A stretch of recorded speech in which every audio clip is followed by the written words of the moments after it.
So, Chewy, how was Dutch? Yeah, just another day, you know. Hello everybody and welcome back to another video. Now today we'll be looking at that one moment in time that really makes you want to shank yourself. Dutch lessons. When I first entered the Dutch school system back when I still had youth, innocence and the smoothest afro this side of Jamaica, I had a teacher called Monica. Monica's class we had assigned seats and I was sitting in the back of asswipe nowhere next to Femke and Jort. Femke was so smart that she skipped a year, and as a result we got an underage soccer mom in our class. Meanwhile, Jort was about the closest thing you can get to a jock at my school. I mean, all you were missing was 2 letters, a Letterman jacket, and one had to do it to him. I suppose he also kinda looked like a soccer mom if one accidentally encountered a frag grenade. Now, Jort is spoken for, so I'm not saying anything happened in the corner. I'm just saying there was definitely some tension. Uh-oh. That very tension brings us to our first story, the Great Plant War. Now Monica's classroom is filled with these fake potted plants, and one day Jort decides he needs something to save himself from the existential crisis that is Dutch lessons, and he asks if maybe he could possibly have a plant. Nope. But Monica, I am just a little Norwegian boy who wants a nice little plant to inspire him with his work. Okay, just take it and shut up. Oh yes, I have the plant. It is much fun. Yes, the tension wasn't between Femke and Jort, it was between Jort and the plant.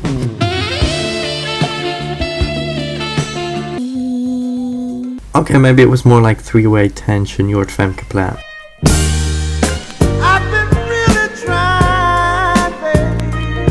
Then, as any other good love triangle, we had a fight. Jort, I would like the flower. No, you cannot have the plant. Mine. Man.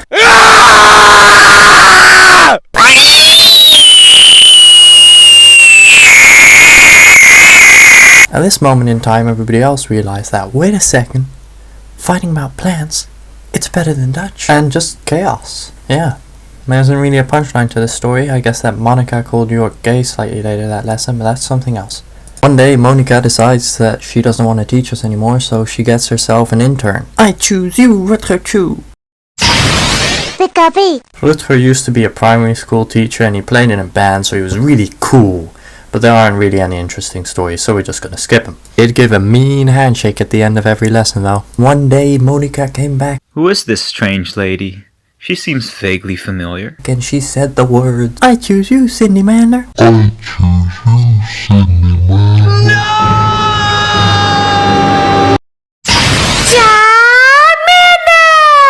This brings us to story number 2, Invasion of the Intern. For some reason, Rutger, who was slightly more experienced and only did 1 lesson a week, and Cindy, who had never taught a day in her life, did the other 2. And Monica, nobody knows what happened. Maybe she took a holiday until the end of the year. Cindy wasn't terrible, she was just very naive, and vengeful, and bad at teaching. Cindy didn't really know her audience. She looked at us, a whole bunch of physics and biology students, and she said, well guys, we're going to be doing some fun literature today, because I'm sure a couple of you will be taking literature in college. She also did that classic Dutch teacher thing where they give you really low grades and it's so much effort to get all the appointments to actually try and see what you did wrong that nobody tries and change their grade. Meanwhile, the other class actually passed. The big project we did with Cindy was literature presentations where you find some work from before the Stone Age and then you give a boring presentation about it like this. Hey everybody, I'm Chewy, that's Matt and that's Jeff, and today we'll be giving a presentation about Esmorite. Esmorite is about a knight called Esmorite who is a knight of poetry. He prayed to God for the power of poetry, and then he could destroy his enemies with poetry. Poetry. Now Matt is gonna read part of the book. Zo wode hi al moeder nekt, die doet sterven in rechter trouwen. Nu bid ik u, heren en de vrouwen, dat gij wilt zwiegen en de hoeren. Het was een koning hier te voeren. Wow, that was beautiful. All the presentations had to have this creative element, which could be anything from a really badly acted play. Dat doet geen pijn. Our interactive element was a game show, and we'd send Jeffrey off at 8 o'clock in the morning to secure the prize. Matthias read the questions, and my contribution was to click a little bell when they had the right answer. Happy meal, happy life. But don't worry, we weren't the worst group. We still have the story of the Martijn, Marnik, Vincent disaster. It started off strong with a PowerPoint that didn't want to work, Then they forgot all their lines. Then Martin remembered that he had a dentist appointment, so he just up and left, and his two group members didn't realize until it was his turn to speak again. I don't think anybody in that room has any idea what they were talking about, including themselves. Never got to see what their interactive element was because Cindy had to stop this train wreck before it went too far. Don't worry though, they didn't get that much lower than everybody else because Cindy doesn't know how to give a passing grade. Move on from all this salt and into the future, into the next year, for a story about the Geokeeper.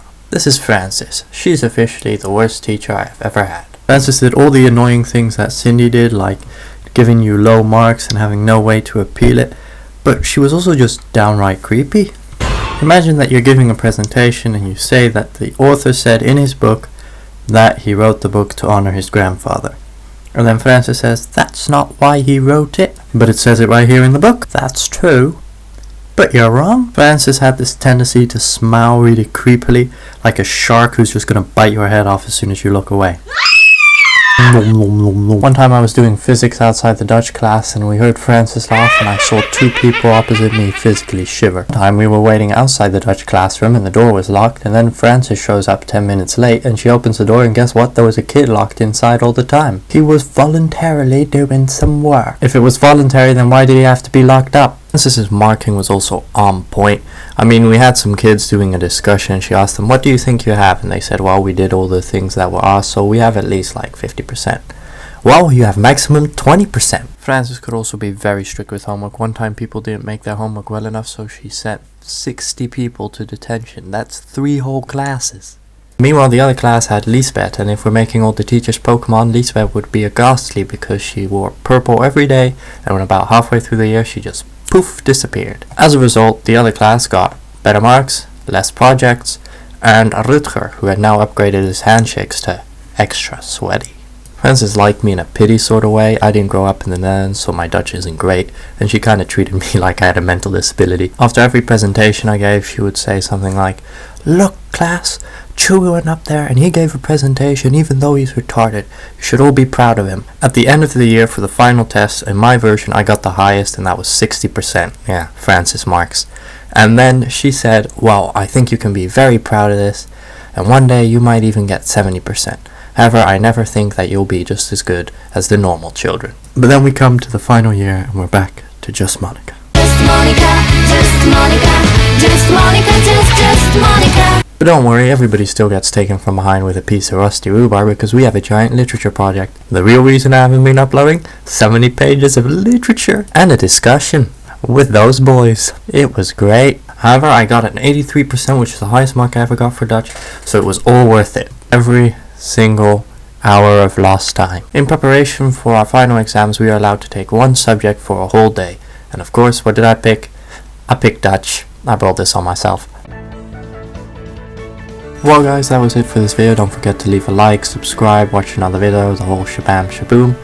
Now, I think this is probably the best time to upload it. I mean, school is over, so I never have to do another Dutch lesson, and I don't get any new exciting stories. And also, it's a good time for a rant, you know. And people can't hit me over the head with a hockey stick if I don't go to school.